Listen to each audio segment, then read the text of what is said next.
வணக்கம் நண்பர்களே, என்னோட சேனலுக்கு உங்களை வரவேற்கிறேன். அமரர் கல்கியின் கள்வனின் காதலி அத்தியாயம் 35.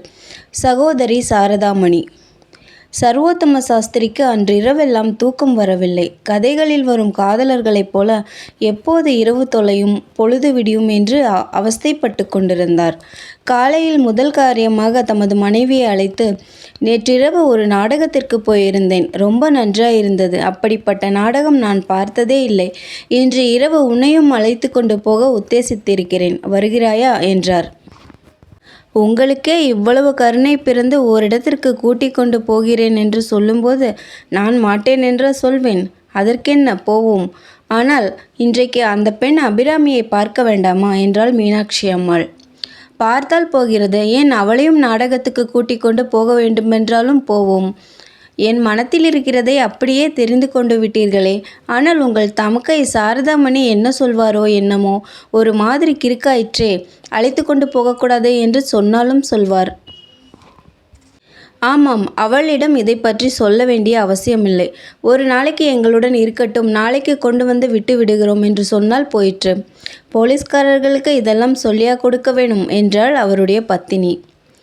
சாஸ்திரி அன்றெல்லாம் வெகு சுறுசுறுப்பாக இருந்தார். நாடக கொட்டகைக்கு போய் 10-15 வரிசைக்கு பின்னால் 3 சீட்டுகள் ரிசர்வ் பண்ணினார். முன்வரிசையில் இடம் காலி இருக்கிறது என்று சொல்லியும் அவர் பிடிவாதமாக வேண்டாம், பின்வரிசையில்தான் வேண்டும் என்று சொல்லிவிட்டார். பிறகு அவர் போலீஸ் கமிஷனர் ஆஃபீஸுக்கு போய் கமிஷனரை பேட்டி கண்டு வெகு நேரம் பேசி கொண்டிருந்தார். இப்படி பல காரியங்கள் செய்துவிட்டு வீட்டிற்கு திரும்பினார். சாயங்காலம் அவரும் அவர் மனைவியும் சரஸ்வதி வித்யாலயத்திற்கு சென்றார்கள். அந்த வித்யாலயத்தின் தலைவி சகோதரி சாரதாமணி நமது சாஸ்திரியினுடைய ஒன்றுவிட்ட தமக்கை. அவருடைய தகப்பனார் ஹைகோர்ட் ஜட்ஜாக இருந்து காலஞ்சென்றவர். துரதிருஷ்டவசமாக சாரதாமணியின் மன வாழ்க்கை அவ்வளவு சந்தோஷமானதா இல்லை. கல்யாணமான 2-3 வருஷத்துக்கு அப்புறம் அவருடைய கணவன் யாரோ ஒரு சட்டைக்காரியுடன் கப்பல் ஏறி சிங்கப்பூருக்கு போய்விட்டான். அப்புறம் அவன் திரும்பி வரவே இல்லை. இவ்வாறு பெரும் துர்பாக்கியத்துக்குள்ளான சாரதாமணிக்கு அவருடைய தகப்பனார் நிறைய சொத்துக்கள் வைத்துவிட்டு காலஞ்சென்றார். சாரதாமணியும் நாளடைவில் தம்முடைய துக்கத்தை மறந்து சமூக சேவையில் ஈடுபட ஆரம்பித்தார். தன்னை போலவே பொது ஊழியத்தில் பற்று கொண்ட இன்னும் சில ஸ்திரீகளுடன் சேர்ந்து இந்த சரஸ்வதி வித்யாலயத்தை அவர் ஆரம்பித்தார். நாளடைவில் மற்றவர்களுடைய ஸ்ரத்தை குறைந்து போய்விட வித்யாலயத்தின் பொறுப்பு முழுவதும் கடைசியை அவர் மேலேயே சார்ந்துவிட்டது. அப்படி சார்ந்தது முதல் வித்யாலயத்தில் அவருடைய ஸ்ரத்தையும் பன்மடங்கு அதிகமாயிற்று. அவரது உலகமே வித்யாலயத்திற்குள் அடங்கிவிட்டதென்று கூறலாம். ஒரு சங்கீத வித்வான் நன்றாய் பாடுகிறார் என்று யாராவது சொன்னால், அவரது நமது வித்யாலயத்திற்கு ஒரு பெனிஃபிட் பெர்ஃபார்மன்ஸ் கொடுப்பாரா என்று கேட்பார். யாராவது ஒரு தலைவர் சென்னைக்கு வருகிறார் என்று கேள்விப்பட்டால் அவரை வித்யாலயத்திற்கு வர சொல்லி உடனே முயற்சி தொடங்கிவிடுவார். யாராவது ஒரு வக்கீலுக்கு நிறைய வரும்படி வருகிறது என்று கேள்விப்பட்டால் அவரிடம் நமது வித்யாலயத்திற்கு ஏதாவது நன்கொடை வசூலிக்க வேண்டுமே என்று யோசனை செய்வார். யாராவது ஒரு பெண் முதல் வகுப்பில் BA பாஸ் செய்தாள் என்றால் அவளை நமது வித்யாலயத்தின் வாத்தியாராக செய்துவிட்டால் தேவலை என்று எண்ணமிடுவார். இத்தகைய அவருடைய சுபாவத்தை நன்கு அறிந்தவர் ஆதலால் சாஸ்திரி பேச்சின் ஆரம்பத்திலேயே, சாரதா, இந்த வித்யாலயத்தை பார்க்கும்பொழுது நாங்கள் எல்லோரும் எதற்காக ஜீவித்திருக்கிறோம் என்று தோன்றுகிறது. இப்பேற்பட்ட உத்தமமான காரியத்திற்கு ஒரு உதவியும் செய்யாத ஜென்மமும் ஒரு ஜென்மமா என்று புகழுரையும் ஆத்ம நிந்தனையும் கலந்து கூறினார். அது என்ன அண்ணா அப்படி சொல்கிறாய்? நீயும்தான் பெரிய உதவி செய்திருக்கிறாயே. அந்த பெண் அபிராமியை எங்கள் வித்யாலயத்திற்கு அனுப்பியதே ஒரு உதவிதானே என்றார் சகோதரி சாரதாமணி. ஆனால் அந்த மாதிரி உதவி இன்னும் எத்தனையோ பேர் உங்களுக்கு செய்ய தயாராயிருப்பார்கள். பெண்களை அனுப்பி வைப்பதுதான் கஷ்டமா என்றாள் மீனாட்சி. அப்படி இல்லை அம்மா, அபிராமியை போன்ற புத்திசாலி பெண்ணை அனுப்பி வைத்ததே ஒரு உதவிதான். நிஜமாகவா? அவள் சமத்தா இருக்கிறாளா? அபிராமி ரொம்ப சமர்த்து. வித்யாலயத்திலேயே சங்கீதத்தில் அவள்தான் முதல். இப்போது வித்யாலயத்திற்கு பெண்களை கொண்டு ஒரு நாடகம் தயாரித்து கொண்டிருக்கிறோம். அதற்கு வேண்டிய பாட்டுகள் எல்லாம் அவள்தான் இட்டு கட்டுகிறாள். அடாடா, எவ்வளவு நன்றாயிருக்கின்றன! இதை கேட்டு ரொம்ப திருப்தியாக இருக்கிறது அக்கா. எப்படியாவது அவள் சந்தோஷமாக இருக்க வேண்டும். இன்றைக்கு ஒரு நாள் அவள் எங்களோடு இருக்கட்டுமே. அழைத்து கொண்டு போய் நாளைக்கு கொண்டு விடுகிறோம் என்றார் சாஸ்திரியார். சாரதாமணி, அதற்கென்ன, பேஷாக செய்யுங்கள் என்று சொல்லிவிட்டு அபிராமியை அழைத்து வர ஒரு பெண்ணை அனுப்பி வைத்தார்.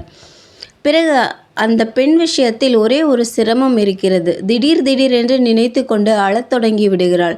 அப்போதெல்லாம் அவளை சமாதானம் செய்வது பெரும் கஷ்டமாய் இருக்கிறது. அவளுடைய அண்ணன் சங்கதி என்ன ஆயிற்று என்று கேட்டார். இன்னும் அகப்படவில்லை என்றார் சாஸ்திரி.